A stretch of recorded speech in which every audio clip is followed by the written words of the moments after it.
to pack their things and leave Mecca for a new life. It was a dangerous undertaking, but the Muslims were willing to take their chances. Muhammad and his closest disciples stayed behind until most of his followers had left Mecca. Quraysh leaders soon realized that once Muhammad left, he would be beyond their control and would become a leader of their rivals and possible enemies. The choice was made. Muhammad must die before he reached the new land.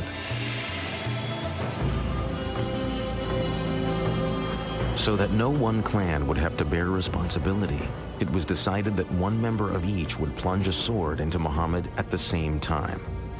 The men frantically searched Mecca, but Muhammad had been warned of the threat and had made his escape.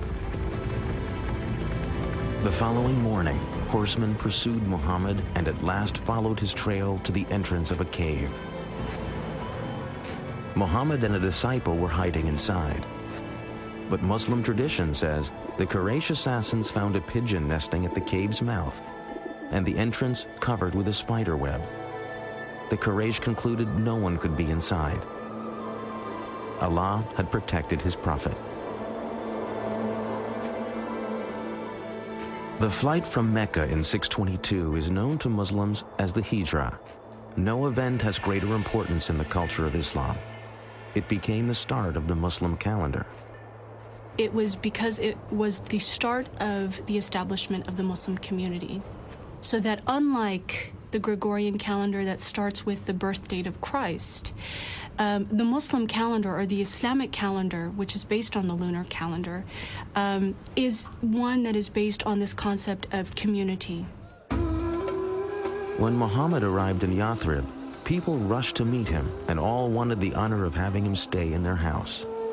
Instead, Muhammad allowed his favorite camel, Qaswa, to wander unguided through the town.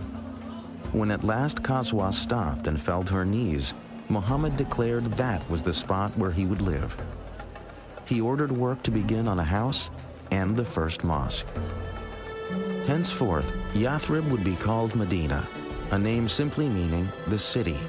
But the greatest change would be in the very nature of the community itself. Muhammad's visions brought new words to unite both his own followers from Mecca and the people of Medina. The Quran now had a new verse.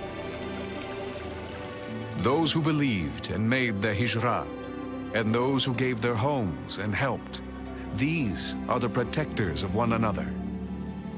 What he began to create in Medina was something that was absolutely unheard of and novel in Arabia.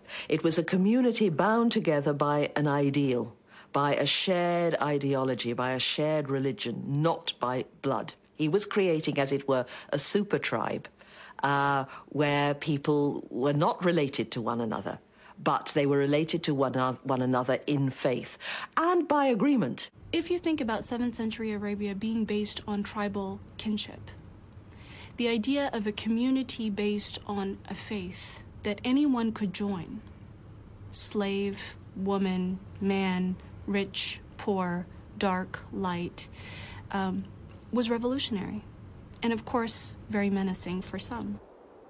To further unite the Muslim peoples, Muhammad ended his mourning for Khadija and began to take new wives. In all, he would marry 11 women from many different tribes and clans. About 7 months after the Muslims arrived in Medina, the first mosque was completed. It contained a large courtyard for saying prayers. Several methods were considered for calling Muslims to prayer. A ram's horn, like the Jews, a bell, like the Christians. Finally, it was decided that only a human voice was needed to proclaim the call to prayer that Muhammad taught his people.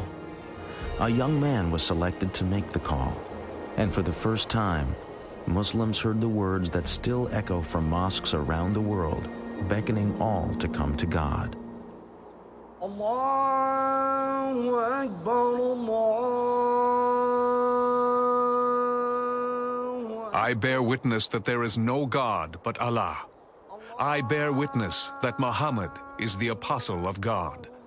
Come to prayer. Come to prayer.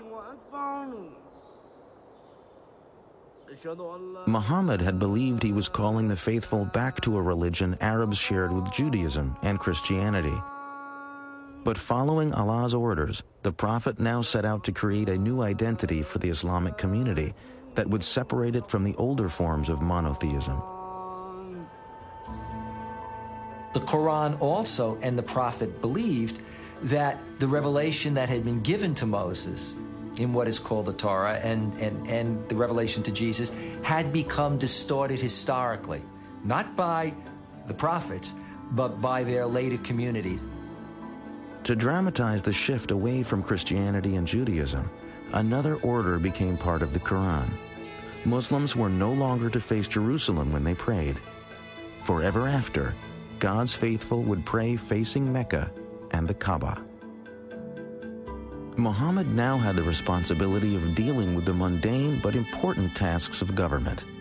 These roles would set him apart from the ministry of Islam's earlier prophet, Jesus Christ. There is an immense contrast between Jesus and Muhammad, largely stemming from the fact that, unlike Muhammad, Jesus was never head of state. Muhammad was now a political leader. That meant he was making decisions affecting the workforce, the economy, trade, and the safety and security of Medina.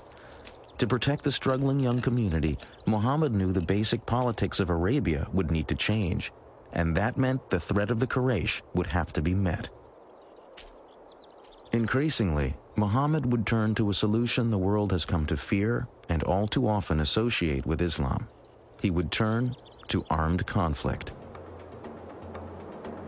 Since the days in Mecca, God's revelations had called for Muslims to prepare themselves to struggle to build a moral and righteous life. The Arabic word for this moral struggle is jihad. Jihad would soon be needed if the Muslim community was to survive.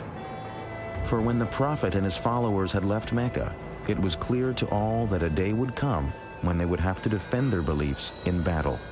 Now that day was fast approaching.